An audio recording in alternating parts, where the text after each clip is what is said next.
Hello friends, welcome back to our channel. एक बार फिर से वंदना रहेजा सूद आपके साथ। फ्रेंड्स, आज की इस वीडियो में हम बात करेंगे कि सेक्शन 8 कंपनी को रजिस्टर्ड कराने के बाद ऐसे कौन से काम हैं जो आपको ख्याल में रखना है, ऐसे कौन से काम हैं जो आपको करने हैं, ऐसे कौन से कंप्लाइंसेस हैं जो आपको कंप्लीट करने हैं। Friends, section 8 company most advanced, most credible and most reputed format है एनजीओज का।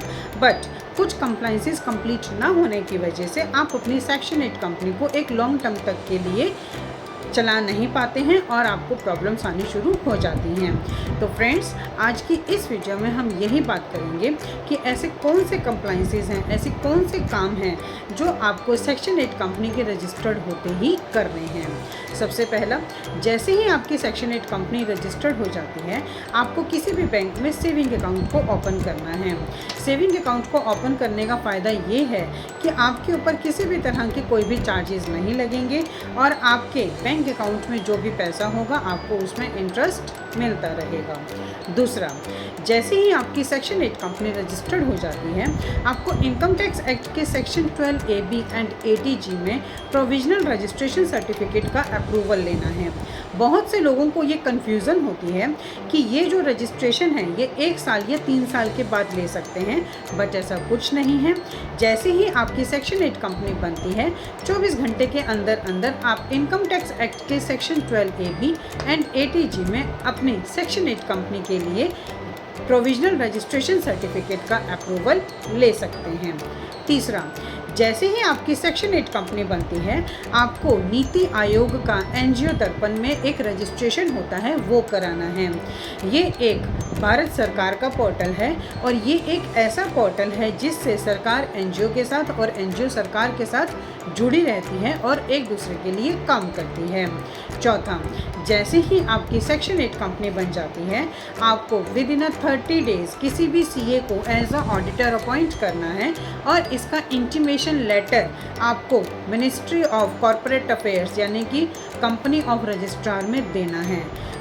पांचवा, जैसे ही आपकी सेक्शन 8 कंपनी बन जाती है, आपको जितने भी आपके शेयर्स होते हैं, अगर आपकी शेयर लिमिटेड है तो आप डायरेक्टर्स के जितने भी शेयर्स होते हैं, शेयर कैपिटल होते हैं, आपको शेयर कैपिटल अपने बैंक अकाउंट में डिपॉजिट कराना है और ये काम आपको आपकी सेक्शन 8 कंपनी बनने के 180 डेज़ के अंदर अंदर करना है। फ्रेंड्स, जैसे ही आप अपनी सेक्शन 8 कंपनी को बनाते हैं, उसके बाद आपको उससे रिलेटेड जितने भी डॉक्यूमेंट्स होते हैं, जैसे उसका MOA है, आर्टिकल ऑफ एसोसिएशन है, उसके लाइसेंस हैं, उसका डिजिटल सिग्नेचर्स हैं, उसके पेन है, 10 हैं, ये सारे डॉक्यूमेंट्स को आपको एक प्रॉपर्टी की पेपर्स की तरह ही संभाल कर रखना है। इसमें किसी भी तरह की कोई भी लापरवाही नहीं करनी है। फ्रेंड्स, जब भी आप अपनी सेक्शन 8 कंपनी का रजिस्ट्रेशन करवाते हैं तो PF और ESI का रजिस्ट्रेशन भी हो जाता है, लेकिन आपको उसके कंप्लाइंसेस को तब कंप्लीट करना है जब आपकी सेक्शन 8 कंपनी में एम्प्लॉयज़ हों। और फ्रेंड्स, इसका जो यूज़र ID पासवर्ड है आपको उसको भी बहुत संभाल कर रखना है।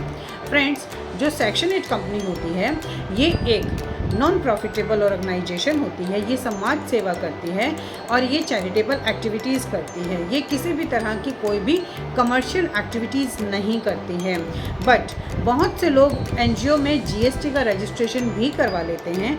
तो मेरा मानना ये है कि अगर आपकी एनजीओ में GST का रजिस्ट्रेशन है तो ये एक कमर्शियल एक्टिविटीज़ कर रही है, ये चैरिटेबल एक्टिविटीज़ नहीं कर रही है। तो फ्रेंड्स, अगर आपकी एनजीओ में भी आपको ये चेक करना है कि कहीं GST का रजिस्ट्रेशन तो नहीं हो गया है और आपको इस बात का भी ख्याल रखना है। फ्रेंड्स, जब भी आप सेक्शन 8 कंपनी बनाते हैं तो आपको लगता है कि सेक्शन 8 कंपनी बनाते ही आपको FCRA का रजिस्ट्रेशन करवाना है या CSR 1 का रजिस्ट्रेशन कराना है।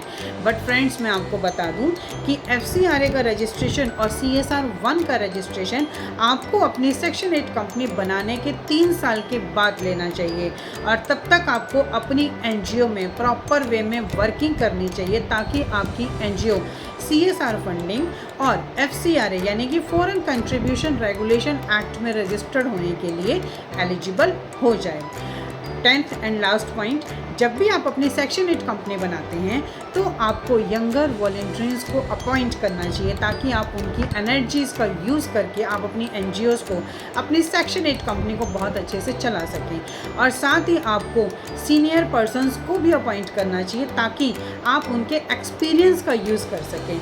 सो फ्रेंड्स, मैंने बहुत बार ऐसा देखा है कि सेक्शन 8 कंपनी जैसे जैसे 6 से 8 महीने के बाद बहुत ही डिफेक्टिव एक एनजीओ हो जाती है, क्योंकि वो उसके कंप्लाइंसेस को प्रॉपर वे में कंप्लीट नहीं कर पाते हैं। और इस वीडियो के थ्रू, अगर आप इस वीडियो को बहुत ध्यान से देखते हैं तो इस वीडियो के थ्रू मैं आपको यही बताना चाहती हूँ कि सेक्शन 8 कंपनी को बनाने के बाद आपको किन किन बातों का ख्याल रखना है, ऐसे कौन कौन से काम हैं जो करने हैं।